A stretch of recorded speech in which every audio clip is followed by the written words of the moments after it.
Welcome back to Empowering Teaching Strategies for Elementary Science and Technology. Specifically, we will explore the concept of facilitation of the learning process. In this video, we attempt to take stock of the needs of our students, compare and contrast that with our own personal norms regarding style, and then explore three different, relatively well-known pedagogical approaches which may be used in whole or as part of a more comprehensive, holistic teaching and learning approach for your classroom. There are two big questions one must ponder right from the outset. What are we planning to teach, and how do we plan to teach it? When it comes to what to teach, it is important for us to consider the extent to which we are committed to actually covering the content within the program.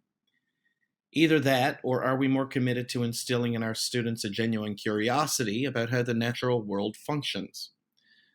Another question is the document we intend to use, the more prescriptive POL or the original, more general QEP. It is also important to mention that in STEM-oriented disciplines, the teacher will tend to focus on essential knowledge acquisition, whereas with arts-oriented disciplines, including languages, the teacher may opt instead to focus on competency development in lieu of essential knowledge. The choice is entirely yours. Once we have broken down our content into manageable pieces, either through theme or by problem statement, which normally takes place during the planning phase, we are now ready to focus on actual pedagogical approaches that we can employ. There are three main pedagogical approaches that we will discuss in this video: the scientific method, inquiry-based learning, and STEAM education. STEAM in action manifests as an interdisciplinary, collaborative learning and evaluation situation, beginning with the articulation of a problem through some type of access point or source of inspiration.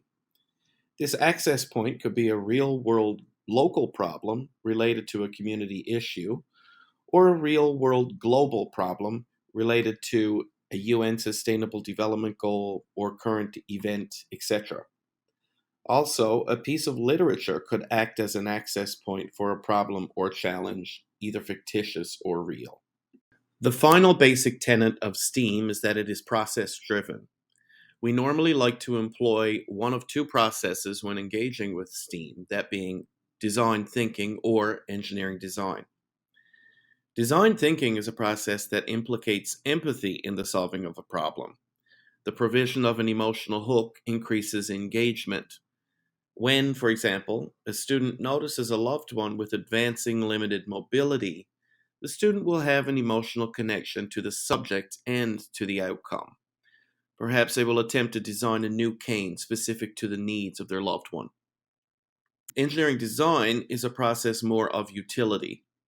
It is a problem-solving strategy that could be employed in almost any situation.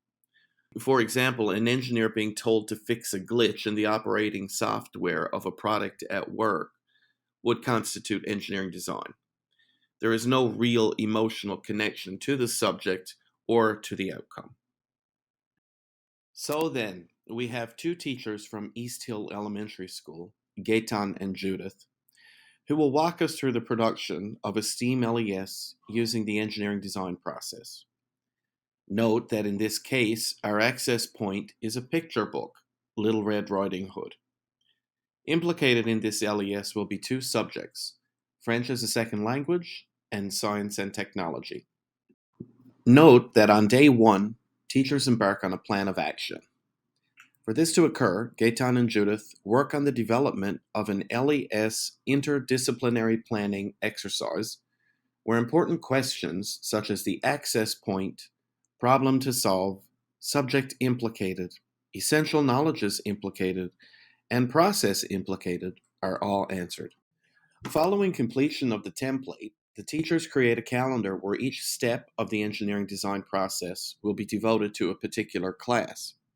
In doing this, Gaetan and Judith discover that they will need approximately 3 classes to complete the LES from start to finish, not including evaluation from the teacher, which will be done at a later date.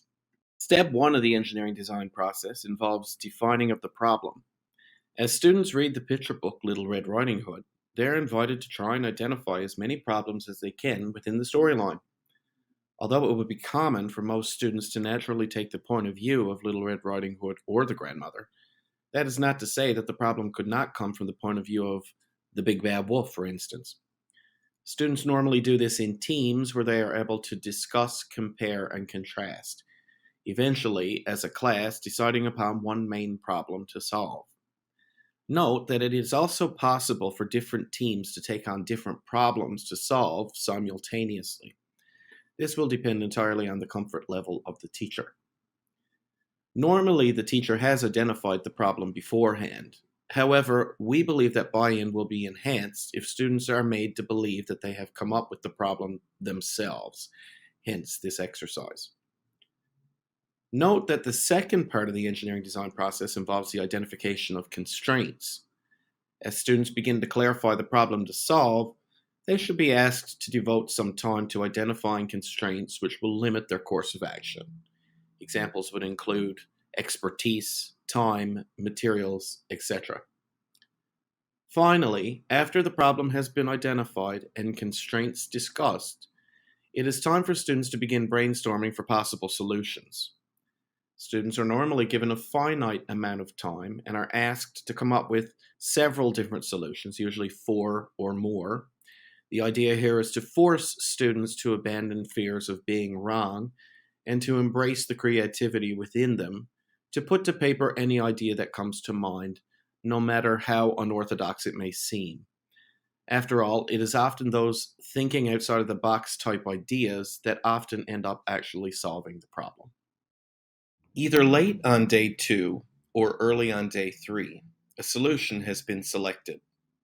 In the case at East Hill, both Gaetan and Judith have decided to go with one problem, that being a lack of security for grandmother, and as a response, students are expected to include 3 levels of security, aka the solution, in the development of their prototype, which is the next step.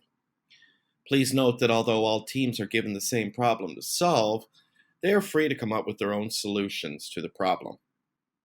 Also, it is worth noting that materials have been provided beforehand when students were asked to identify constraints, so that they have a clear idea of the materials they could use and materials that are not available for them for this project. Students then begin building the prototype. On the 4th day, students are invited to test the prototype. Originally, as a part of the testing phase, students were asked to put their prototype in front of a fan, aka wind turbine, in order to determine the degree to which the house would stay intact, depending on the speed of the fan and distance from the property. However, this idea was later shelved as it was seen that the test was more for security, or should be more for security, and resistance to wind and security were not seen as being entirely synonymous. Note that this was the reason for the original inclusion of the science and technology essential knowledge, identify the principal function of a complex machine like a wind turbine.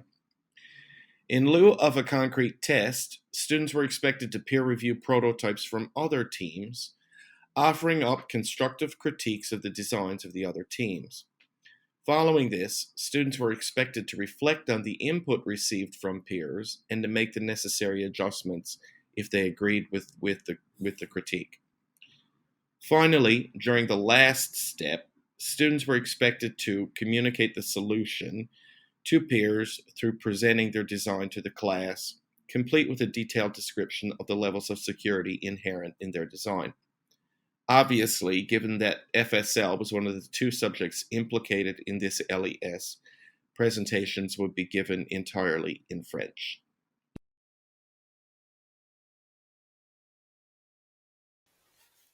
What is inquiry-based science?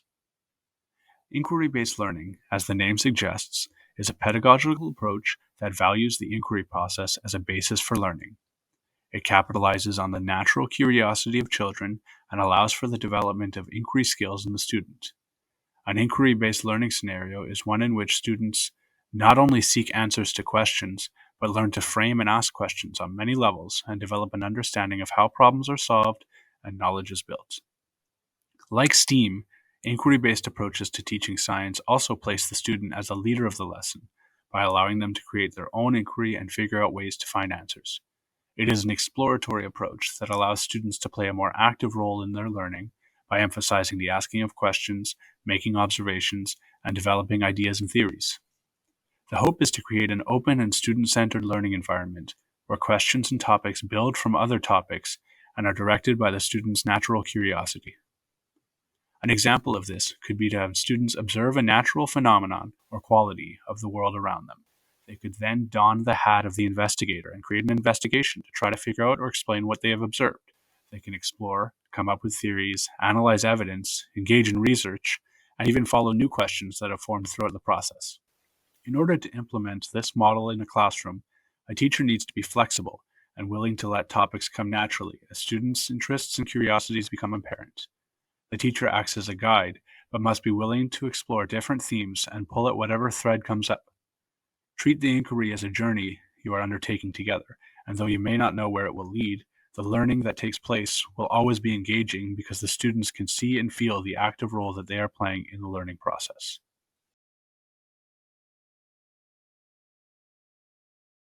Au début, c'était pas super facile. Il a fallu que je réfléchisse un peu. Puis à un moment donné, je me suis dit, les amis avaient tout le temps des choses à m'apporter à l'école.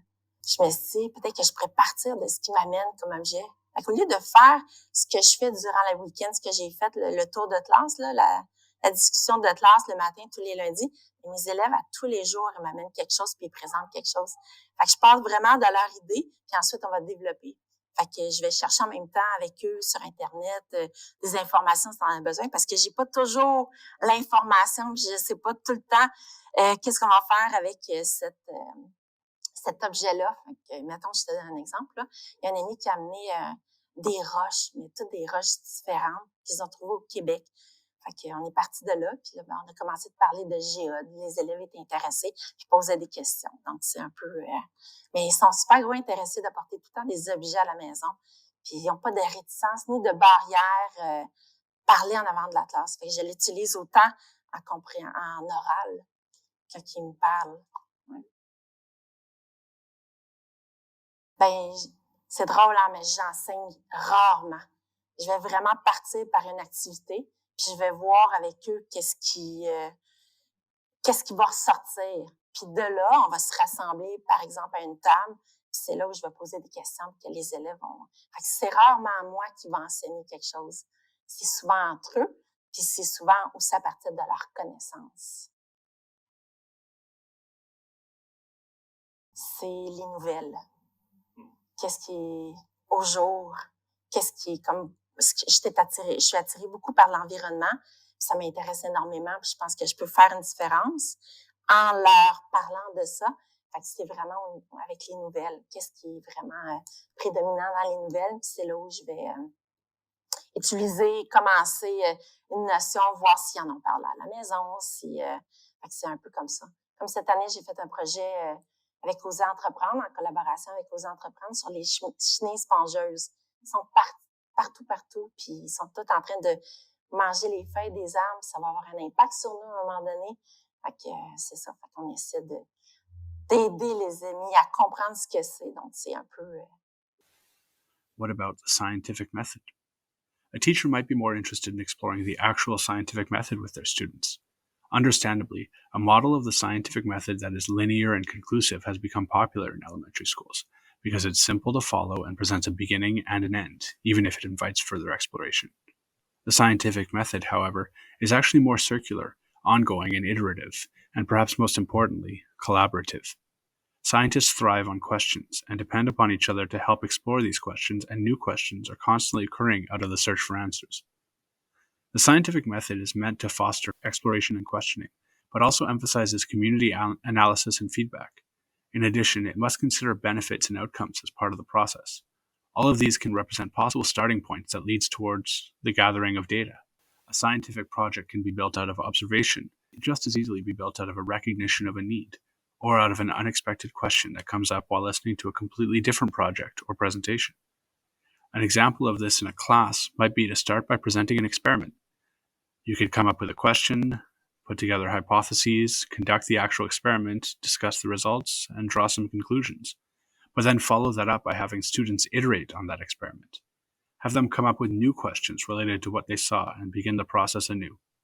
Throughout the second phase, they can pair up, share, support each other, and even join together to answer similar questions and search for answers as a team. This would allow them to understand the steps of the scientific method, but also to see it as an ongoing process that doesn't really end, as there are always more questions to ask and things to explore. Here we see two models for the scientific method, but rather than looking at them as counterpoints to one another, I like to think of them as complementary.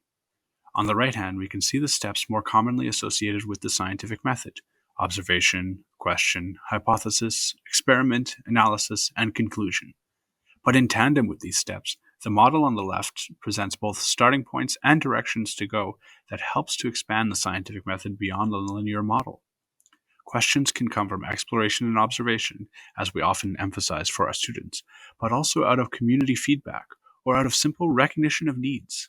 By valuing all of these starting points, students can see how interconnected scientific work can be, and while they are learning with the traditional model, they can expand beyond it as well.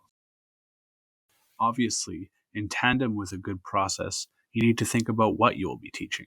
Consulting the QEP in order to select a competency and the progressions of learning in order to choose a more specific topic is something that should be done while also considering how you will teach. The different pedagogical approaches that we have discussed can be used in order to engage your students' thinking for any topic, but planning for both what you will teach and how you will teach it together may help to design some really exciting lessons or projects. Thank you so much for listening. We would like to encourage you to share, go further, and engage with a network of learners, experts, and resources to help develop into the science teacher that you would like to become. Also, please go check out the next video in our series, which explores assessment and is full of some really amazing advice.